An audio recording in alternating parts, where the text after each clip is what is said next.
우리 뒤에서 아기를 보시느라고 힘드신 것 같아요.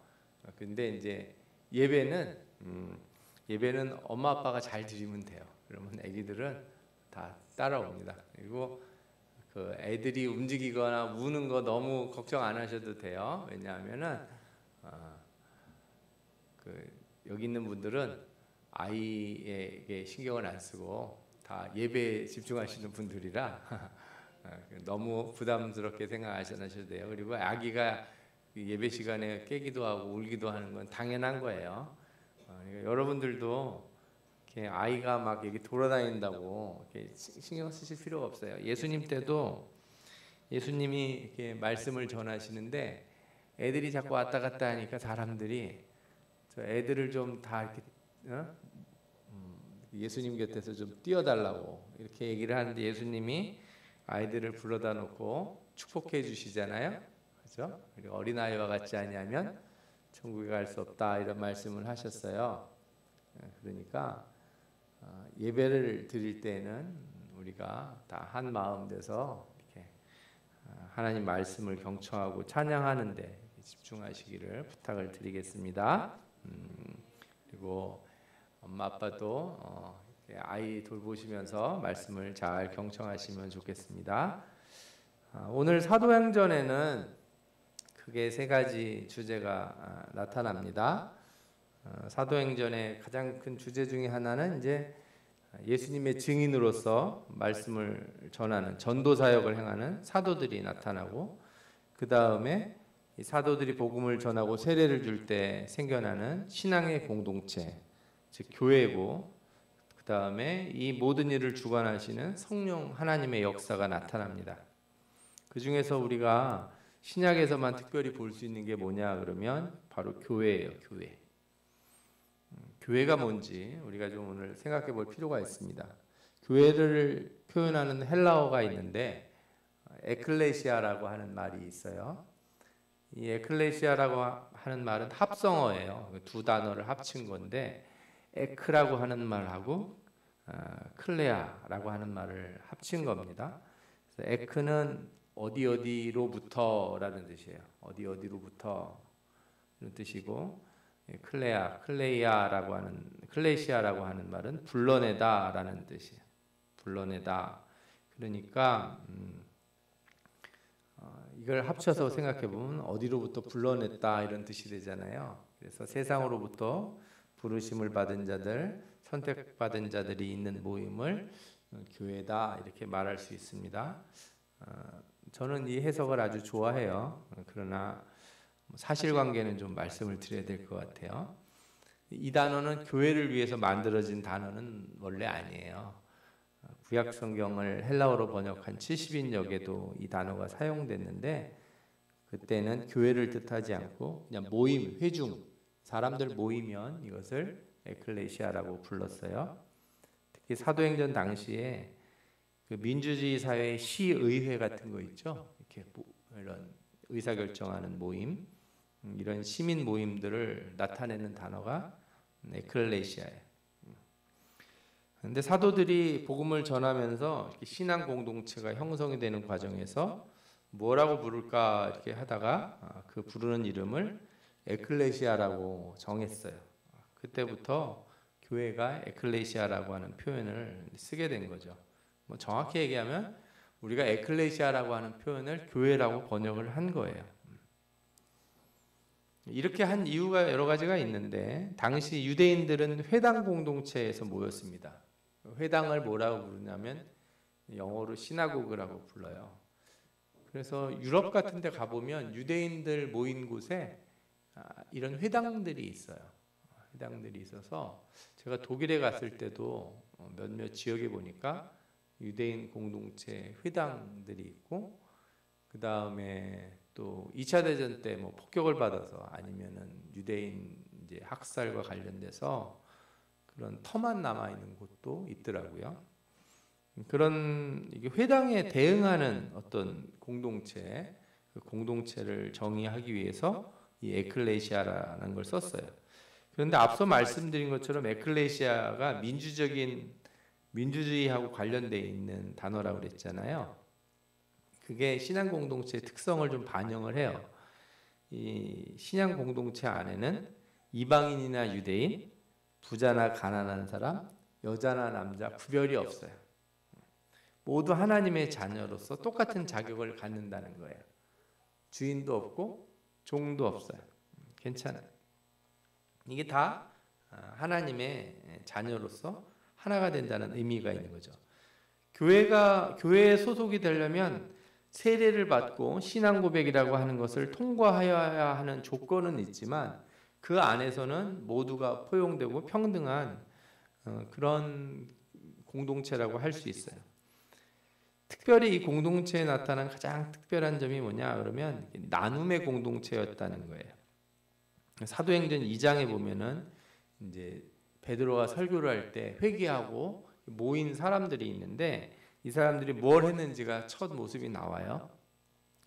사도행전 2장 44절부터 47절을 보면 믿는 사람이 다 함께 있어 모든 물건을 서로 통용하고 또 재산과 소유를 팔아 각 사람의 필요를 나눠주며 날마다 마음을 같이하여 성전에 모이기를 힘쓰고 집에서 떡을 떼며 기쁨과 순전한 마음으로 음식을 먹고 하나님을 찬미하며 또 온 백성에게 칭송을 받으니 주께서 구원받는 사람을 날마다 더하게 하시니라. 아멘.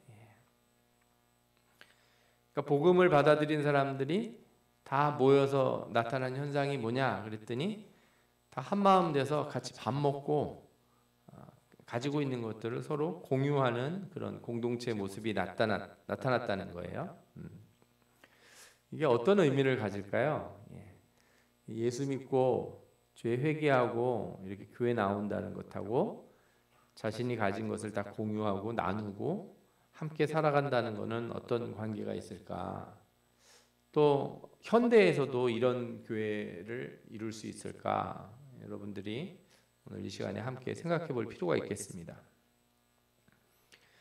이 말씀을 드리기 전에 여러분들이 좀 몇 가지를 짚고 넘어가야 될 게 있습니다. 첫 번째로 사도행전 2장에서 많은 사람들이 서로 물건을 공용하고 자신의 재산을 팔아가지고 다 한 대 모아가지고 서로 나누는 걸 이렇게 보면서 이거 약간 공산주의랑 비슷한 거 아니야? 뭐 이렇게 생각하는 사람들이 있어요. 저도 예전에 그런 얘기를 들었습니다. 이 공산주의하고 이 초대교회하고 유사성이 있다 뭐 이런 얘기를 하시는 분들이 있는 것 같아요. 근데 뭐 우리가 뭐 가진 거를 서로 나눠주고 이렇게 그렇게 살면 그게 공산주의인지는 잘 모르겠어요. 한 가지 제가 좀 말씀드리고 싶은 건 저나 여러분들이나 공산주의를 배워본 적이 없습니다. 잘 몰라요. 공산주의라는 걸 그냥 학교 다닐 때 그냥 조금 들은 거지 그게 어떤 내용인지 잘 몰라요. 그리고 우리가 아는 공산주의는 이론적인 공산주의하고 달라요. 예를 들어 북한이나 뭐 중국이나 소련이나 뭐 이런 옛날 나라들 이런 나라들이 공산주의라고는 하지만 정확히 말하면 그런 나라는 정치적으로 독재자가 지배하는 그런 나라였고 그 독재 나라에 이루어지는 경제 방식이 공산주의 방식이었다는 거예요. 그러니까 그거는 이론적이고 이상적인 공산주의 방식이 아니에요. 그러니까 우리가 제대로 된 걸 본 적은 없어요. 아마 제대로 이렇게 서로 나누고 행복하게 살 수 있는 그런 일이 역사적으로 일어났는가 그렇게 묻는다면 시도된 적은 있는지 모르겠는데 한 번도 제대로 된 적은 없다. 그러니까 우리 초대교회에서 나타난 모습과 그거를 공산주의랑 연결하는 거는 좀 너무 과한 해석이라고 생각이 들어요. 오히려 우리가 아는 공산주의나 사회주의는 다 독재적인 정치 체계를 가지고 그 안에서 개인이든 공산당이든 하는 집단이 사회 이익을 다 억압하고 자신들이 가져가요. 누가 그런 얘기를 하더라고요. 예전 러시아가 요즘 막 전쟁하려고 그러잖아요. 러시아 사람들이 옛날 소련 시절을 즐거워한 기억을 하고 그 소련 시절로 돌아갔으면 좋겠다 이렇게 말하는 사람들이 있다는 거예요. 왜 그러냐 그랬더니 그때는 다 같이 배고팠는데 요즘은 나만 배고픈 것 같아서 그렇다.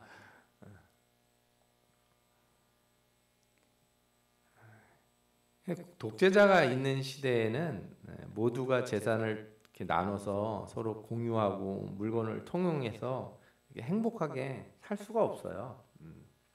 다 힘들고 오히려 특별한 사람들, 공산당에 있는 사람들만 이렇게 물건이나 이런 부를 축적을 했으니까요. 이렇게 말할 수 있는 이유는 우리 세상에서 경제적으로 이상주의를 실천할 수 없는 이유가 있기 때문에 그래요. 그거는 그 모든 주체가 사람이기 때문에 그렇습니다. 인간은 욕망에서 자유로울 수 없어서 내가 가진 것 이렇게 꺼내가지고 남들에게 나눠주는 거 그거 어려운 일이에요. 불가능에 가깝습니다. 남자들이 군대를 가면은 저 때는 가면은 이렇게 속옷부터 뭐 러닝셔츠 팬티까지 다 양말 하나 없이 다 이렇게 싸가지고 집으로 보내요. 그리고 그때부터는 군대에서 주는 것만 받습니다. 내가 돈이 있다고 내 마음대로 양말이나 속옷을 사 입고 그러면 원래 안 되는 거예요. 사병들은 다 나라에서 주는 것만 이렇게 해야 돼요. 군복도 다 주는 거 입어야 되고 군화도 다 주는 거 신어야 돼요. 그러면 모두 평등할 것 같잖아요. 그런데 이상하게 군대에서도 이렇게 그 모두가 똑같이 다 나라에서 주는 군화를 신는데 어떤 사람은 열심히 군화를 닦아서 반짝반짝하게 이렇게 티를 내려고 그래요. 자기만 옷을 군복은 원래 다려 입으면 안 되거든요. 전투할 때 입는 거니까 뭘 번쩍번쩍하게 달아 입을 필요가 뭐 있어요. 싸울 때 입으려고 막 입으라고 준 옷인데 근데 옷도 이렇게 착 데려가지고 입어요. 그렇게 통제된 사회에서도 멋을 부리고 자신의 욕망을 다 드러냅니다. 그러니까 별로 이렇게 드러낼 게 없는데도 그런 경우가 있어요. 예전에 수도원에서도 그랬다고 하더라고요. 수도사들은 모두 똑같은 옷을 입고 똑같은 음식을 먹고 똑같은 이렇게 삶의 방식을 취하는데 그 안에서도 뭔가 하나 더 가져서 티를 내려고 이제 그런 얘기를 들은 적이 있어요. 이 불교에서 스님들도 산에서 이렇게 수행을 하잖아요. 그들은 머리도 다 깎아요. 이렇게 뭐 얼굴에 뭐 바를 것도 없고 자신을 치장할 일이 없지 않습니까? 뭐 남자들이건 여자들이건 얼굴 이쁘게 해가지고 남한테 잘 보일 일이 없어요. 뭐 연애를 할 일도 아니고. 근데 그 과정에서도 이 스님들도 나름의 멋을 내는 뭐가 있다는 거예요. 제가 그걸 보고 되게 웃었어요. 고무신 다 신고 다니고 똑같은 회색옷 입고 다니면서 뭔 멋을 내려고 하나. 앞서 말씀드린 것처럼 사람의 욕망이라는 것은 그렇게 숨겨질 수가 없습니다. 하물며 이 세속적인 사회에서 모두가 평등하게 사는 일이라는 건 그렇게 쉬운 일이 아니에요. 성경에 나오는 이 말씀들을 그러면 우리는 무엇으로 이해해야 되냐면 우리가 두 가지로 생각해 볼 수가 있어요. 왜 이런 일들을 했는가? 첫 번째로 베드로가 설교했을 때 모인 사람들은 오순절 때문에 예루살렘에 모인 사람들이에요. 그러니까 절기가 있어서 우리나라에 뭐 예를 들어 추석이나 설날 같은 때 외국에서 우리나라를 왔다 이거죠. 그런데 말씀을 들었어요. 그래서 은혜를 받았어. 자기네 나라로 돌아가야 되는데 돌아갈 수가 없어요. 좀 더 말씀을 듣고 더 배우고 싶어. 어딘가 모여 있어야 되잖아요. 누가 밥을 먹여주고 같이 있어야 되는데 그 사람들이 다 모여 있게 된 거예요. 그러다 보니까 그들을 먹이고 함께 나눠야 되는 사람이 있는 거죠. 돈이 많은 사람들은 자기가 가진 걸 더 많이 내서 같이 모여서 말씀을 듣는 사람들의 일들을 책임져야 되는 상황이 되는 거죠. 뭐 책임진다는 표현이 좀 그런데 같이 해결을 하게 되는 거예요. 그래서 만들어진 게 이 신앙 공동체예요. 그게 교회의 시작이에요. 다 모여서 함께 나누게 된 거. 그러나 더 큰 이유가 있죠. 더 큰 이유는 뭐냐면 성령 하나님이 함께 계셨다는 거예요. 사람들이 회개를 하고 세례를 받았다고 해서 자기 주머니를 이렇게 쉽게 터는 일은 없습니다. 여러분들도 경험하시잖아요. 혹시 여기서 예수 믿고 이렇게 세례받고 그랬을 때 내가 이제 세례받고 예수를 믿었으니 아니면 내가 집사가 됐으니 권사가 됐으니 내 모든 것을 털어서 사람들을 나눠주고 나는 이렇게 청빌한 삶을 살겠다 이런 생각이 마음속에 확 들어오진 않아요. 중요한 게 뭐냐면 이 시점에 하나님의 성령이 사람들에게 역사하셔서 그런 일을 하게 만들었다는 거예요. 그리고 사람들이 그 성령의 음성에 순종을 했다는 거예요. 이게 중요한 거예요. 그러니까 형식적이고 표면적으로 무엇을 나누고 공유하는 공동체가 교회 공동체의 본질이라고 말하기보다 저는 성령에 순종하는 공동체가 교회 공동체의 본질이라고 말씀드릴 수 있어요. 성령에 순종하지 않고 내 자의로 내 것을 이렇게 꺼내서 남을 나눠주고 도와주고 하는 거는 나중에 문제가 항상 생겨요.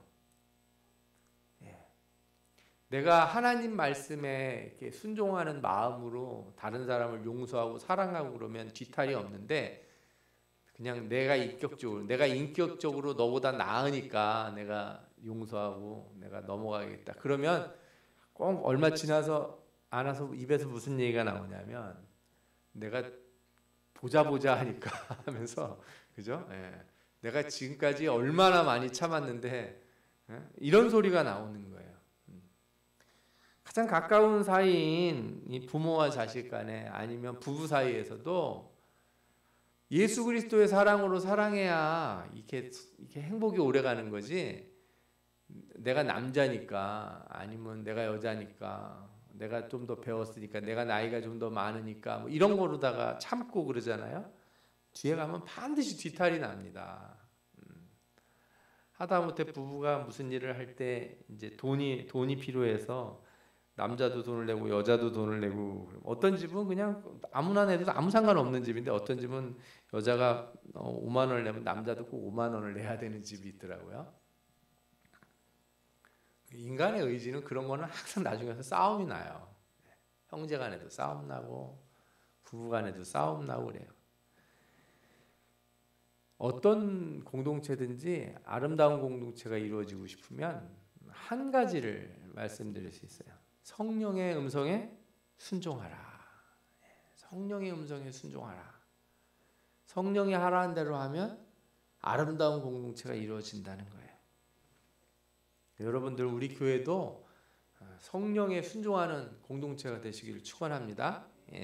내가 뭘 많이 가져서 내가 뭘 할 수 있어서가 아니라 성령이 내게 말씀하셔서 내 그 말씀에 순종하는 자세로 할 때 교회의 아름다운 모습들이 이루어질 줄 믿습니다. 이런 신앙 공동체 모습이 이제 4장에 가서 또 나오는데 거의 비슷한데 뭐가 좀 다른 게 나와요. 4장 32절부터 보면 이렇게 나옵니다. 믿는 무리가 한 마음과 한 뜻이 되어 모든 물건을 통용하고 자기 재물을 조금이라도 자기 것이라 하는 이가 하나도 없더라. 그쵸. 전과 같이 자신이 가지고 있는 걸 다 내놓고 서로 나눔을 실천했어요. 기본적인 건 2장과 다르지 않아요. 그런데 여기서 조금 다른 점이 생겨나는 게 하나 있는데 33절과 35절을 보면 이런 말씀이 나옵니다. 사도들이 큰 권능으로 주 예수의 부활을 증언하니 무리가 큰 은혜를 받아 그 중에 가난한 사람이 없으니 이는 밭과 집 있는 자는 팔아 그 판 것의 값을 가져다가 사도들의 발 앞에 두매 그들이 각 사람의 필요를 따라 나눠줌이라. 만약에 우리가 그냥 지금 이 상태에서 우리가 가진 모든 것을 다 내놓고 서로 나눠주고 서로 공유하는 삶을 살자, 만약에 그랬다고 쳐보죠. 뭐 잘 되지는 않겠지만 어려운 일이지만 우리가 만약에 그렇게 해보죠. 그러면 제일 먼저 무슨 일이 생겨나냐? 다들 필요하다는 사람들은 많은데 공급하는 사람이 적은 거예요. 누구는 100을 내놓고 10밖에 못 가져가는데 누구는 1개 내놓고 10개를 가져가기도 하고 누구는 20개를 가져가기도 하는 일이 생기는 거죠. 그러면 사람들 사이에 이렇게 다툼이 생겨나고 뭐냐 이런 얘기들이 막 나올 거예요. 그래서 이런 공동체에는 반드시 생활을 중간에서 중재하고 질서를 잡아주는 사람들이 나타나게 되는데 오늘 성경에는 그들이 누구였냐? 사도였다는 거예요. 사람들이 늘어나자 자신의 생각대로 하지 않고 누가 하는 대로 따라갔다는 거예요? 사도들이 하는 대로 따라갔다는 거예요. 신앙 공동체의 질서가 나타나는 순간이죠. 분명히 사람들은 개인적인 회심과 결단으로 모였지만 점차 교회의 모습을 갖춰가는 데는 이 질서를 잡아주는 중심 체계가 필요했다는 겁니다. 우리는 여기서 아주 중요한 교훈을 얻을 수 있어요. 그것은 성령의 역사와 교회의 질서라는 거예요. 여기 있는 분들이 다 성령을 받았다고 말씀하시면 예를 들어서 내가 성령을 받고 내가 음성을 들었으니까 내 말대로 해야 됩니다. 이런 사람들이 여러 나타난다고 생각해 봐요. 그러면은 그 공동체는 금방 깨집니다. 여러분들이 생각하실 때 목사님들 모이면 이게 잘 오래 갈 것 같죠? 근데 의외로 안 그래요. 목사님들도 이렇게 모이면 이렇게 잘 이렇게 나눠지기도 해요. 그분들 다 기도하시고 말씀 읽고 막 설교도 하시는데 왜 그럴까? 너도 나도 성령의 음성을 들었다고 하면서 자기 주장을 굽히지 않으면 그때는 정말 그곳에 성령이 있었는가 하는 의심이 모든 사람에게 들게 됩니다. 성령이 제일 싫어하시는 게 뭔지 아십니까? 혼란이에요. 무질서함. 성령은 무질서함을 싫어하세요. 하나님은 질서의 하나님이에요. 그래서 창조하실 때 땅이 혼돈하고 공허하며 흑암이 깊음 위에 있다고 그러잖아요. 이게 무슨 얘기입니까? 세상이 엉망이었다는 거예요. 무질서한 상태. 그죠? 질서가 없는 상태. 쉽게 말하면 이런 거예요. 밀가루고 계란이고 요리할 재료들이 그냥 뒤죽박죽으로 그냥 다 있는 상태. 그러니까 거기서 하나님이 질서를 부여하시면 거기서 음식이 만들어지는 거예요. 그게 중요한 거거든요. 질서가. 성령이 교회를 세우실 때 사람들마다 성령 받고 다 방언하고 그러니까 그냥 각자 알아서들 살도록 놔두시는 게 아니라 중심을 잡을 사람으로서 사도를 세우시고 사도들을 통해서 교회를 세우셨다는 거예요. 이건 구약에서도 볼 수 있는데 구약에서는 하나님을 경외하는 자들의 소리를 들으시지만 그의 백성들 이스라엘이나 민족이나 나라를 움직이는 데서는 모세나 여호수아 같은 지도자들, 사사들, 또 왕이나 선지자들, 제사장들을 세우는 거예요. 하나님은 사람 한 사람을 만나시고 그들에게 응답해 주시고 역사해 주시지만 공동체를 움직이시려고 할 때는 반드시 누굴 세우신다? 이렇게 하나님의 사람들을 세우셔서 질서를 잡게 해요. 우리가 사사기를 보면 기드온이라고 하는 사사가 나오는데 처음에 싸움에 나갈 때 사람들을 모았더니 엄청 많이 왔어요. 몇만 명이 왔는데 하나님이 어떻게 해요? 다 돌려보내세요. 집으로 보내라는 거예요. 왜? 얘네들은 싸움에 적합하지 않다. 이유가 하나예요. 무질서하기 때문에. 무질서한 사람들을 데리고는 싸움에 나가서 이길 수 없다는 거예요. 막 엉망진창이니까 그런 사람들 다 내보낸 거예요.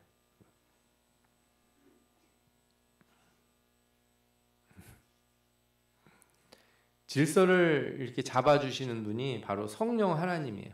성령은 항상 사람들 가운데 역사하실 때 그 개인들마다 사명을 주시고 그 사람들마다 역할을 주시는 거예요. 그렇게 해서 성령이 역사하시지 성령이 무질서하게 그냥 위도 아래도 없고 그냥 어린이고 어른도 없고 그렇게 막 돌아가도록 그렇게 절대 하지 않으신다는 거예요. 이건 지금도 마찬가지예요. 우리는 초대교회를 지향합니다. 이것은 삼위일체 하나님의 역사와 인도하심을 따르고 예수 그리스도의 구원의 복음을 지키려는 신앙 고백을 이어간다는 걸 말해요.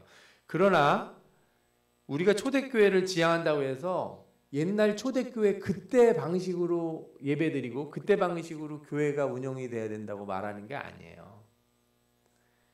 교회가 지금까지 이어져 가는 동안 성령이 교회와 함께 하셔서 지금 이런 모습을 갖추게 하신 거예요. 저는 그 교회를 많이 돌아다녀 봤어요. 한국에서 이 교회 저 교회 다녔다는 말이 아니라 외국에 나가면은 꼭 그 옛날 교회들이나 다른 교파들의 교회들이나 이런 데 가보고 예배들도 이렇게 같이 참석을 해봐요. 한국의 교회 예배는 되게 독특해요.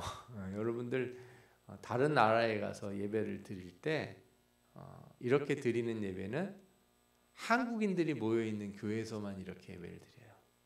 미국인들이 드리는 교회, 미국 사람들만 있는 교회, 그것도 백인이 있는 교회, 흑인이 있는 교회, 또 유럽에 가서 그 유럽 현지인들이 드리는 뭐 예를 들어 개혁 교회들이 있거든요. 뭐 루터교든 아니면 성공회든 여러 교회들에 가서 드리면 예배가 다 달라요. 초대교회를 지향한다면 모두가 옛날 방식으로 드려야 되는 게 아니고 거기도 다 성령이 역사하셔서 나름의 질서들을 다 세워주셨어요. 그거를 우리가 인정을 해야 돼요. 이단이 아니라면 성령이 하나님께서 그 교회에 역사하시고 질서를 세우셨다는 걸 받아들여야 돼요. 우리는 장로교는 이렇게 뭐 총회장님도 있고 그러지만 그 교황이나 이런 분들하고는 다른 분들이에요. 그러나 감리교 가면은 감리교는 총감독이 있어요. 하나의 체계가 돼 있죠. 그러니까 정치 체계, 교회 정치 체계로 보면 장로교와 달라요. 침례교는 완전히 우리하고도 달라요. 침례교는 각 개교회주의라서 개별 교회가 알아서 다 하는 거예요. 거기는 어떤 노회나 총회가 무슨 힘을 발휘하는 곳이 아니에요. 교회가 다 다른데 그럼 어디가 옳으냐 그런 게 아니고 성령이 다 역사하셔서 나름의 교회의 질서를 잡아주셨어요. 이유가 있는 거죠. 그런 교회들이 존재하는 다 이유가 있어요. 그래서 우리가 지금 이렇게 교회의 모습을 가졌을 때 이 교회의 모습을 존중하는 것은 성령 하나님이 질서를 세우신 것을 존중하는 거예요. 그래서 저도 처음에 신학교를 가고 그러기 전에는 사실은 좀 이렇게 현대 교회의 이런 체계들이 이렇게 좀 마음에 안 들기도 하고 뭐가 좀 이상하다 생각하는 면들도 있었어요. 그러나 확실한 거 하나는 제가 신학교를 가고 이렇게 안수를 받고 이런 모든 행위를 하는 데 있어서 가장 중요한 게 뭐였냐면 성령 하나님을 존중하는 거예요. 교회를 존중하는 거예요. 그래서 그 교회 안에서 세례를 받고 안수를 받고 과정을 지나가야 되는 거죠. 내가 은혜 받았다고 내 멋대로 내가 신학교 세우고 내가 목사 되고 그러면 안 되는 거예요. 그게 아주 큰 잘못이라는 것을 알아야 돼요. 수많은 사람들이 자신이 옳다고 하는 주장을 내세우면서 교회를 분열시키는 경우가 있는 거예요. 여러분들이 그래서 교회를 세워나갈 때 가장 중요하게 생각해야 되는 게 뭐냐?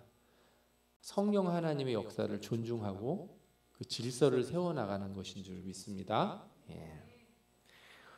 이제 오늘 읽은 본문 5장을 좀 보겠습니다. 5장에 보면은 아나니아하고 삽비라라고 하는 부부가 나와요. 이 사람들이 뭘 했냐면 자신의 재산을 팔아가지고 이렇게 교회에 냅니다. 사도들 앞에 갖다 내는데 일부를 숨겼어요.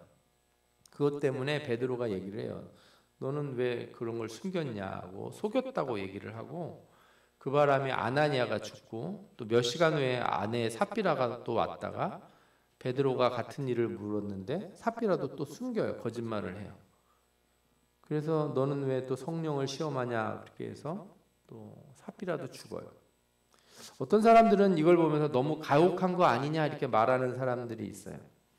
아니 신앙 공동체에 들어가는 조건으로 자신의 모든 걸 다 팔아서 이렇게 나누어 줘야 되는 것 이거를 안 지켰다고 이렇게 죽을 수 있느냐 이렇게 얘기하시는 분들이 있어요. 그런데 그건 성경에서 말하는 바가 아니에요.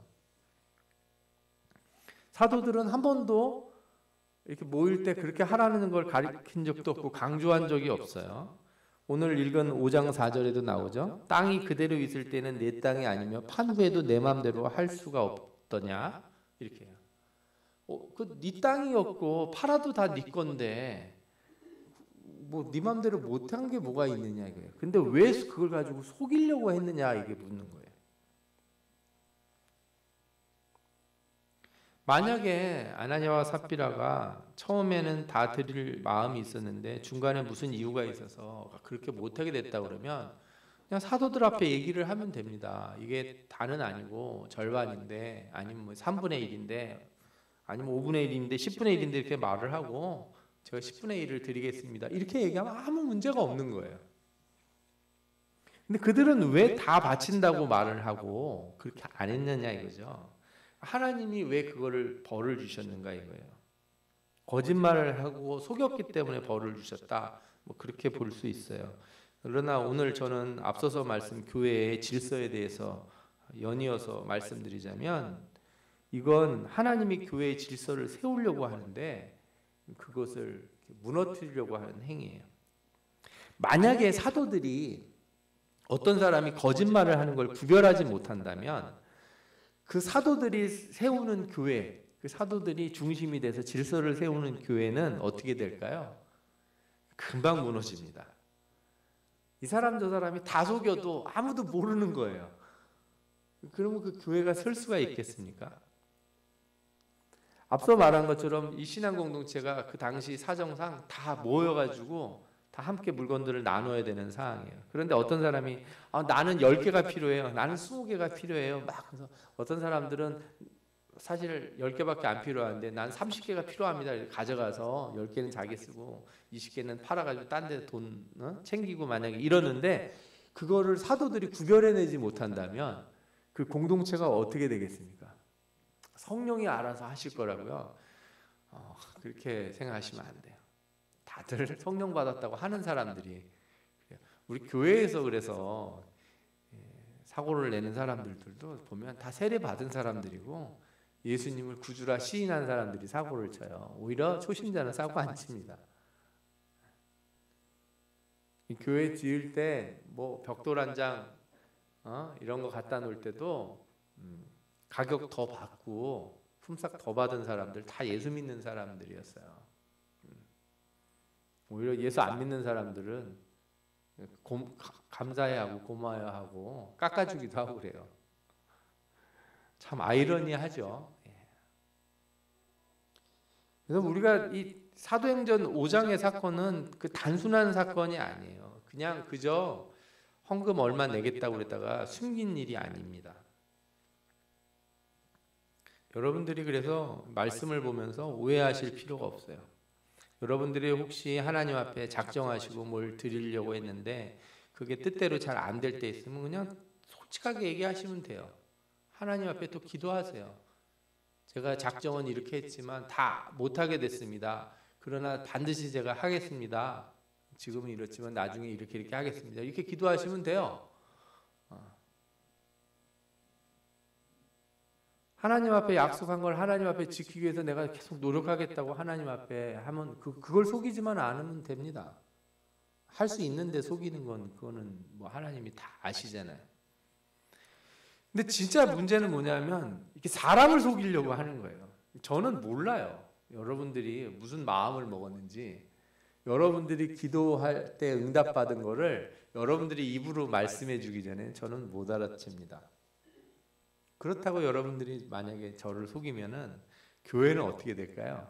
엉망이 될 거예요.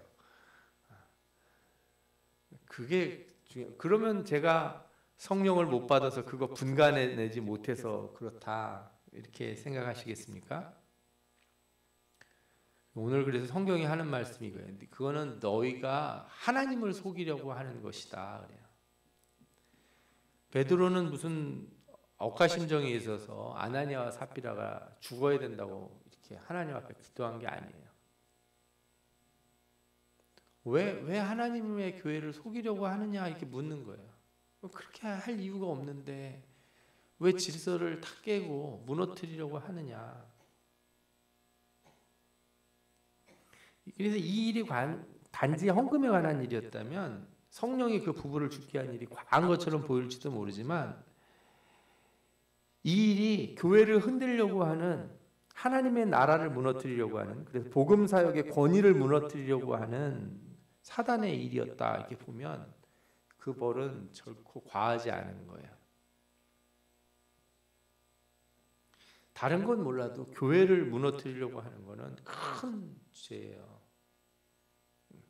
내가 예수를 믿고 안 믿고 하는 문제랑 달라요. 교회를 뒤흔드는 것. 그래서 우리는 그 절차를 따라가서 해야 될 일들이 많이 있습니다. 저도 노예나 이런 곳에 소속해서 하면 때로는 마음에 안 드는 일들이 보여요. 사람들이 모인 곳이니까. 그러나 항상 절차를 따라야 되고 계통이 있고 순서가 있어요. 아무데나 가서 막 아무 말이나 하면 안 됩니다. 그거는 성령을 무시하는 거예요. 하나님이 사울왕도 세우고 다윗왕도 세우셨다는 것을 우리 받아들여야 돼요. 솔로몬도 세우고 르호보암, 여로보암 이렇게 세운 걸 다 받아들여야 돼요. 그거를 막 자기 멋대로 막 하면 안 돼요. 그래서 엘리사가 이렇게 예후에게 이렇게 기름 부으면서 너무 속이 상한 거예요. 나중에 할 일이 환상으로 보여지니까 이 사람을 왕으로 세우긴 하는데 나중에 얼마나 나쁜 짓을 할지 생각하니까 너무 괴로운 거죠. 그래도 하나님이 하라고 그러면 어떻게 돼요? 해야 되는 거예요.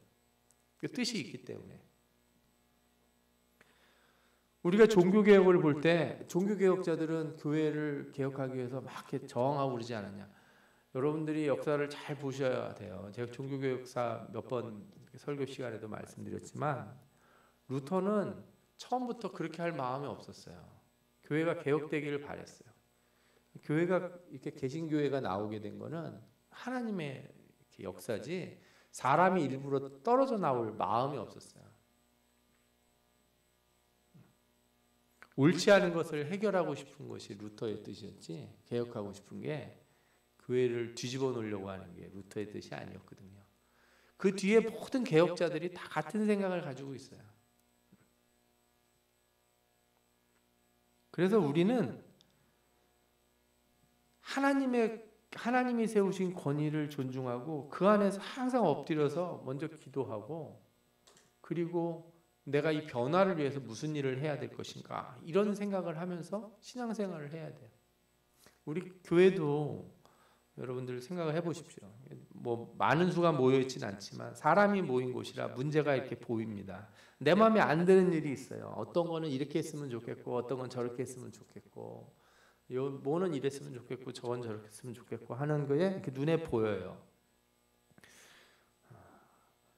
게다가 하나님은 교회를 세우실 때 이렇게 약한 사람, 뭐 똑똑한 사람, 뭐 돈 많은 사람, 대단한 사람들로 교회를 세우지 않아요. 우리만 봐도 알 수 있어요. 우리 교회에 뭐 유명한 유력자가 있는 게 아니지 않습니까? 그죠? 우리나라에 뭐 한 10손가락 안에 들은 사람들 계십니까? 여기 없잖아요. 우린 참 누가 보면 아무것도 아닌 사람들이 모인 것 같은 곳이에요. 그렇기 때문에 문제가 더 잘 보일 수 있죠. 그럴 때 우리는 어떻게 해야 돼요? 하나님이 약한 사람들을 통해서 교회를 세워가시기 때문에 그 안에서 질서를 찾아야 되고 그 질서에 순응하며 하나님 앞에 기도해야 돼요. 변화를 위해서 그래서 헌신하고 좀 시간이 걸리더라도 애쓰고 서로 존중해 줄 필요가 있어요. 예를 들어 권사나 집사나 직분도 여러분들 그냥 아무렇게나 주는 게 아니거든요. 연차 차서 권사가 되고 연차 차서 집사가 된 게 아닙니다. 뭐 권사가 됐으면 권사로서 질서 있는 행위를 하셔야 되는 거고 집사라면 집사로서 권위 있는 행위를 하셔야 돼요. 행동은 다 내 맘대로 해놓고 내가 권사네 집사네 장로네 막 이렇게 해버리면 그때부터는 교회가 흔들려요. 그래서 내가 직분이면 직분이기 때문에 힘들어도 해야 되는 일이 있는 거죠. 내가 이유가 충분하지만 그래도 그 이유를 다 제껴두고 해야 되는 일이 있는 거예요. 내가 속상하지만 내가 손해나는 것 같지만 내가 내 것을 먼저 내놓고 공유해야 되는 일을 실천해야 되는 사람이 있는 거예요. 그게 권사고 집사고 이렇게 직분이죠. 초신자 보고 하라고 그럴 수는 없잖아요. 그거는 한다고 해도 말려야 될 일이라고요. 그게 하나님이 교회를 세우신 질서의 큰 일이에요. 사도들이 똑똑하고 돈이 많고 뭐 권력이 있어서 그 사도들을 중심으로 교회를 세우신 게 아니고 성령이 그렇게 하셨기 때문에 순종하는 거예요. 사도의 권위에 순종하고. 여러분, 교회는 보기보다 되게 약해요. 왜냐하면 교회 안에 속해 있는 사람들이 약하기 때문에 그래요. 우리가 교회예요. 우리가 여기 있는 분들 다 약하고 그렇게 대단하지 않지 않습니까? 우리 중에 누가 우리 스스로를 대단하다고 말할 수 있는 사람이 있겠어요? 그게 우리 교회의 모습이에요. 그렇기 때문에 이 교회를 위해서 더 기도하고 또 하나 되기 위해서 애쓰고 순종하고 자신을 이렇게 나눠줄 수 있는, 자신의 것을 나눌 수 있는 사람들이 있어야 돼요. 또한 이 안에서 질서를 세우고 그 질서를 하나님이 세우셨다는 것을 믿고 그걸 인정하고 따라줘야 되는 그런 사람들이 있는 거죠. 여러분들이 그걸 못 받아들이시면 교회가 막 흔들리기 시작을 하는 거예요. 권사의 직분을 가지고 있고 집사의 직분을 가지고 있고 이런 직분을 가지고 있는데도 불구하고 자신의 위치를 제대로 잡지 못하기 때문에 그냥 나는 내가 그냥 내 신앙생활 원래 이렇게 하는데 뭐 어때요? 이러면 안 되거든요. 교회 질서를 깨트리는 거라고요. 여러분들이 하시는 모든 행위가 우리 학생들, 첫 신앙생활을 하는 사람들이 보는 모델이에요. 모델. 여러분들이 하는 모든 행위가 여러분들이 예배에 나와서 하는 행위가 어떤 예배에 나오고 어떤 예배에 안 나오고 하는 이런 것들이 다른 사람들이 보는 신자로서의 모습이라는 거죠. 그러니까 여러분들이 이것들을 좀 깊이 생각하시고 나의 생각대로 신앙생활하지 말고 성령이 세우시는 교회의 권위 따라서 교회의 질서를 따라서 온전한 신앙생활을 하시기를 부탁드립니다. 하나님께서 그렇게 순종하는 자들에게 큰 복을 주실 줄 믿습니다. 아멘. 예, 우리 기도하겠습니다. 이 시간 우리 함께 통성으로 기도해 보겠습니다. 하나님, 우리 정금교회를 저희들에게 주셨습니다. 우리가 마음을 다하고 온전히